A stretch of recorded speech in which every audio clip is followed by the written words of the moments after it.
All right, so as we look at our last unit, we've got here, what we're going to look at is the area between two curves, okay? And what we're looking at in this particularly is, how do we get just the area we want? So for example, we want the area of the region between F and G. So you can see these two curves here. F is on top and G is on the bottom. And the area that we're looking for is this area right here.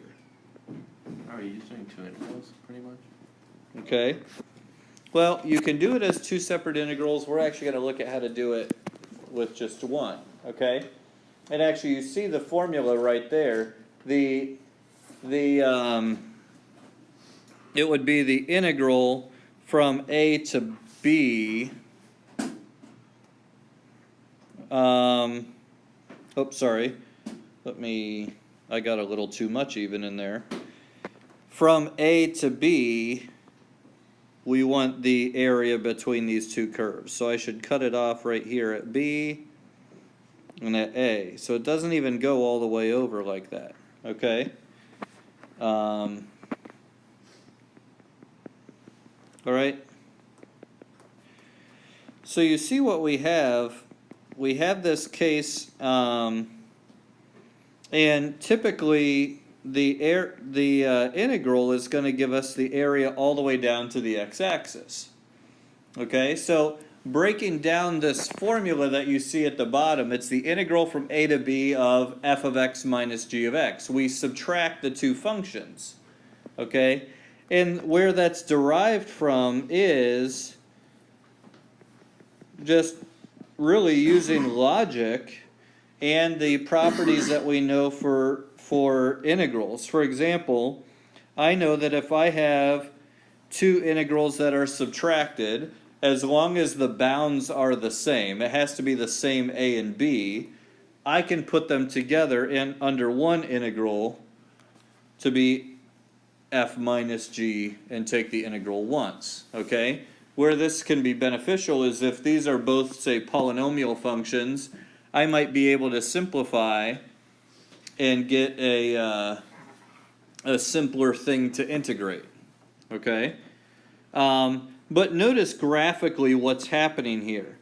If I did the integral from a to b of f of x dx, that's going to give me this whole area all the way down to the x-axis like we described. Okay, so here we have this area right there. Okay, if we're doing the integral of g of x, notice the integral of g of x is going to give us this part that we actually don't want. Okay, so we're subtracting this a little bit from this whole thing, and that gives us just the area between. Okay, so it's a pretty simple concept. We probably remember from geometry doing things like this where you had some kind of an object and there was maybe a hole cut in it and you had to find the area of that hole and subtract it. Well, here we have this whole object. This is the part we don't want, so we subtract to get just the little bit that we do want. Okay? Now, we can actually look at this. If we go back and think about our Riemann sums, we can actually even recognize this with our rectangles. You see here we have this x sub I and the delta x and all of that like we had back when we were first doing integrals. Okay? And you see here we're going to have the delta x as the width of our rectangle. But notice the height of the rectangle is simply going to be the difference between the value of the function f and the value of the function g. So that right there is our f of x sub I minus g of x sub I. Okay, so that right there gives us that area of this rectangle. okay? And that x sub I is just a point along the x-axis? Yeah, and it's just like when we had the x sub i's when we were doing trapezoid rule or when we were doing Riemann sums. It's the same concept here. So notice this is where we're deriving this from. Not only does it make sense geometrically in the first example, but here you can even see in the Riemann sum where we could get that, okay? Adding those areas of the rectangles, taking the limit as the number of rectangles goes to infinity, you see something that looks very similar to our Riemann sums that we did in the past, and that gives us then the integral from a to b of f of x minus g of x. And that's how we have our formula, okay? The area of a region between two curves is going to be the integral from a to b of f of x minus g of x dx, okay? Any questions about that so far? Yes? So are all the others rectangles, area of rectangles in that area are as same as the center? Well, that's why we use the f of x sub I and the g of x sub I, because let's say for the next one, here's our g of x sub I plus 1 or whatever, okay? So we have this. It has a width of delta x sub I, or I plus 1, okay? And the height of this is going to be f of x sub I plus 1 minus g of x sub I plus 1. Okay? So, and that's why we're doing the sum there. We're adding up all of these rectangles, just like we added up the rectangles with our original Riemann sums. It's just instead of going all the way down to the x-axis, we're stopping once we hit G. Okay?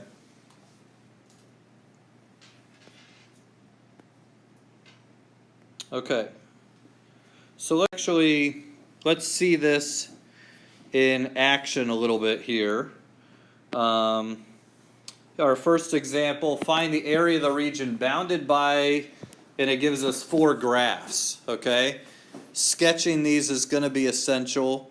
Also, systems of equations becomes essential in doing this as well. Okay, so the first one, x squared plus 2, y equals x squared plus 2 is that parabola. Y equals negative x is that line. The line x equals 0, right here, the y-axis. And x equals 1. So here's x equals 1. Now one cool thing about this is that you don't need to worry about whether parts are above or below the x-axis. Okay? Notice here, the parabola is actually above the x-axis, but the line is below the x-axis, and that's okay because the subtraction, when you're subtracting the negative, actually will then make it positive. Okay, so it actually add that little triangle down there. Okay, so notice what we're going to end up doing. Using our formula, our interval here is from 0 to 1. So we're going to take the integral from 0 to 1 of, now here's the key, f and g. In our formula, f was the function that was on top, or it was the higher one. So in this case here, the quadratic is the higher one, so it's x squared plus 2 minus the lower function. The lower function here is a negative x. Okay? So of course, we can simplify a little bit here. We're taking the integral from 0 to 1 of x squared plus x plus 2 dx. Now it's just a matter of antiderivative and fundamental theorem of calculus. Okay? So x cubed over 3 plus x squared over 2 plus 2x, evaluated from 0 to 1. The nice thing is when we plug in 0, it's 0. So I know it's 1/3 plus 1/2 plus 2 times 1 minus, if I plug in a 0, it's 0. So that's going to be 2/6 and 3/6 is 5/6. So 2 and 5/6 is the area between, area of that whole region. Okay? So not too bad. Not too bad. You do have to pay attention to which one is on top, though. Okay? So then we have this. We are not told, we are not given those vertical lines like this one has. This one, it says a region between two intersecting graphs. And the term that you're going to hear, there are two terms that you might hear. One is the region bounded by the graphs, or the region enclosed by the graphs. Those words, guys, all of you should need to take note of that. That's going to indicate you need to find intersection points. Okay? Because the intersection points are what are going to determine the interval that you integrate over. Okay? Because you might say, okay, well, where do I stop? Because, you know, what about this area over here? And this is going to keep going, and, I mean, isn't our area infinite?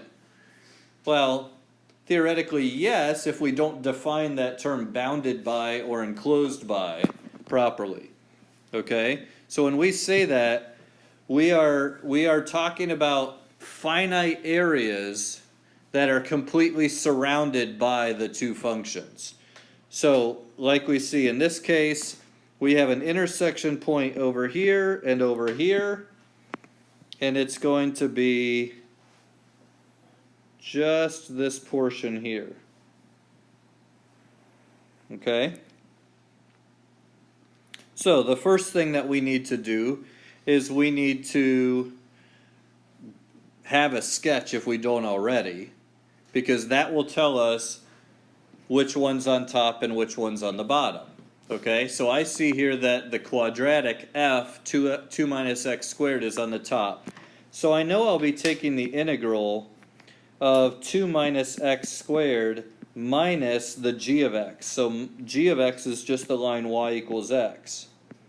Okay, the question though is, what are these bounds? Okay? So this is where our old algebra skills come in. We need to figure out the bounds by getting the intersections. So if I set those equations equal to each other, 2 minus x squared equals x, then I have a quadratic to solve. So 0 equals x squared plus x minus 2. And of course we factor x plus 2, x minus 1. And that gives us x equals -2 and +1. Okay? Now, we don't care what the y coordinates are, because all we need are bounds for our interval. So our interval is going to go from -2 to +1. Okay? At this point, it's a simple integral to solve 2x minus x cubed over 3 minus x squared over 2, evaluated from -2 to 1. Just be careful at this point you don't mess up the easy part. Okay, don't lose negatives and all that kind of thing. So if I plug in 1, 2 minus 1/3 minus 1/2, minus, if I plug in a -2, I have a -4, minus a -8/3, minus a +4/2. And then we just simplify this out, okay? We've got that. This is 2 minus 5/6, so that'd be 1 1/6, minus Let's see, that's a -4 minus 2 is a -6 plus 2 2/3, that's a -3 1/3, so it's plus 3 1/3. So now I have 4 1/3 plus a 1/6 is a half. So 4 1/2. Okay? Alright, so when you see enclosed by, you need to automatically think intersection points, establish the bounds, which one's on top, okay? But when we're finding intersections, what could happen sometimes? Huh? They don't intersect, so there wouldn't be an area enclosed, right? So that would pose a problem. What else can happen? If they only intersect once, so again, there wouldn't be an area enclosed. Or what else could happen? More intersection points? Yeah, we could have more than 2 intersection points. And in that case, we have something kind of like this, okay? We have the sine and cosine curves. Alright, and in this problem, it's asking for just the area of one of these regions. Okay? But let's suppose that it asked us for the area enclosed from here all the way to here. Well, you'd have to set up 2 separate integrals. And on the first integral, the sine would be on top. Okay? Here's our boundaries. The first one, we'd have the integral of sine minus the cosine. But on the second integral, we'd have the integral of cosine minus the sine. Alright? So you'd have to be careful to make sure that you had your intervals set up properly and that you've got the right one on top. Okay? Now, let's back up for a second and actually do what this problem is asking us to do. It says the sine and cosine curves intersect infinitely many times, bounding regions of equal areas. Find the area of one of these regions. So the intersections that we're looking for are going to be there and there. And the area that we're looking for is just one of these here. Okay? Now, from your knowledge of the unit circle, where are the intersection points? Where does sine equal cosine? Over 4. Pi over 4 is 1. 3 pi over 4. And 3 pi over 4. and that's wait, where no, they're no, opposites. In the third quadrant, which is 4 to 5 pi over 4. There you go. In the first quadrant, where they're both positive root 2 over 2. And in the third quadrant, where they're both negative root 2 over 2. And that's at 5 pi over 4. Okay? So, we're taking the integral from pi over 4 to 5 pi over 4 of what? Of sine minus, sine minus cosine. Yeah, sine's on top, right? Again, you guys all know how to sketch sine and cosine. Make yourself a quick sketch, Would just to be sure. the value be different if it was cosine minus sine? Like if you were to do the next? What would that do to your area if you did cosine minus sine? Anyone? Because it's still the top minus the bottom. It's still the same. Well, if you did cosine minus I sine, guess they're Oh, no, inverse. negative. huh? Negative area?